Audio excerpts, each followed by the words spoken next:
Welcome to the NewsHour. There is growing pressure today from congressional Democrats for President Biden to step aside as the party's nominee. That's despite his repeated pledges to stay in the race. Earlier today, former House Speaker Nancy Pelosi, a longtime Biden ally, praised the president but stopped short of endorsing his candidacy. Does he have your support to be the head of the Democratic ticket? As long as the president it's up to the president to decide if he is going to run.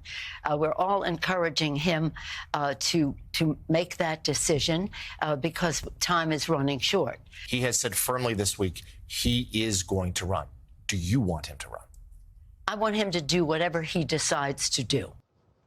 And George Clooney, the actor and major Democratic fundraiser, wrote an opinion column in the New York Times calling for the president to end his re-election campaign.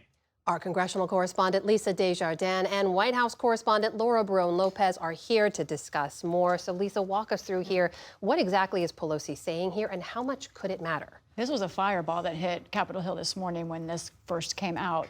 I will tell you, first of all, from Pelosi world, what they say she was trying to do.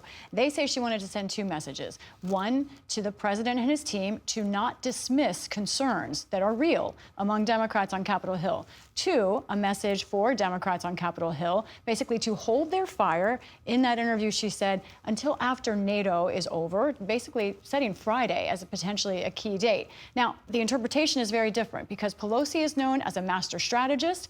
Her folks say this interview was planned way in advance because of the NATO summit, but others say she had to know, certainly knows the pressures around the president right now. She clearly was going to choose her words carefully, and this is being interpreted as a kind of deadline setting by Pelosi, an indication that maybe she could sometime call for the president to step aside. So all of that comes amid new calls from other Democrats for the president to step aside, just a handful still, but let's look at the folks on Capitol Hill who have said that either Biden cannot win, as Senator Michael Bennet did, or that he should step aside. And now we have Pat Ryan, a congressman from New York, in a very tough election battle, who has also joined that. Now, at the same time, the Biden administration says it will send 3 of the top campaign aides, to the campaign, to talk to senators tomorrow in a private meeting. Campaign manager for the Biden campaign will meet, as long as 2 senior advisors who are well known on the Hill.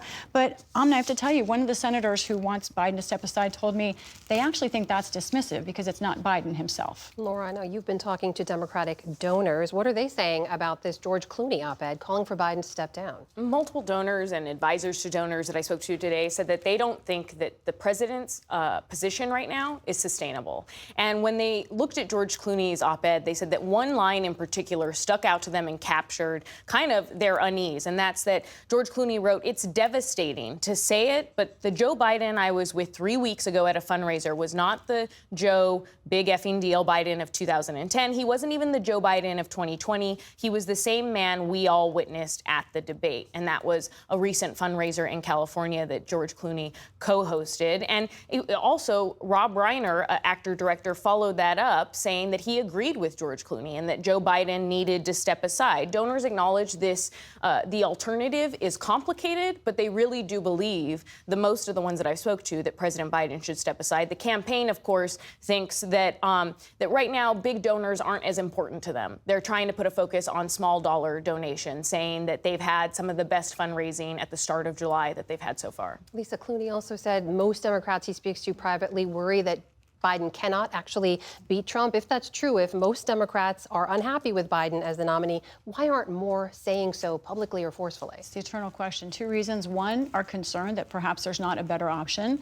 Others want to give them the chance to get out gracefully. But I think overall, there's really kind of a lack of certainty and also lack of political conviction by many of these members. One thing I do know on Capitol Hill, I have to tell you that if they do not move soon, folks in the Biden campaign say that every day is a win for him. It helps him secure the nomination. Finally, what's the Biden team saying about this, both publicly, we're seeing in messaging, and also privately to Democrats? The Biden campaign aides that I talked to today said that they're not delusional, that they hear Democrats' concerns, that President Biden has been holding calls, even some that we don't know about, that haven't been read out yet, across lawmakers, donors, party officials across the board, trying to prove to them that his candidacy is still viable. They say that the voters that they're talking to, that their internal polling shows that things haven't changed since the debate. They pretty much say that the polls that we're seeing publicly are all wrong when you try to press them on that. This is going to be a big week for President Biden the next 2 days. He's going to have a solo press conference on Thursday. And that, all Democrats I've talked to say they are going to be watching that solo press conference at the end of NATO tomorrow very closely. Could set up a big moment for the president on Friday where we could very well see, if he performs poorly at that press conference, we could see more come out on Friday, Amna, saying that he should step aside.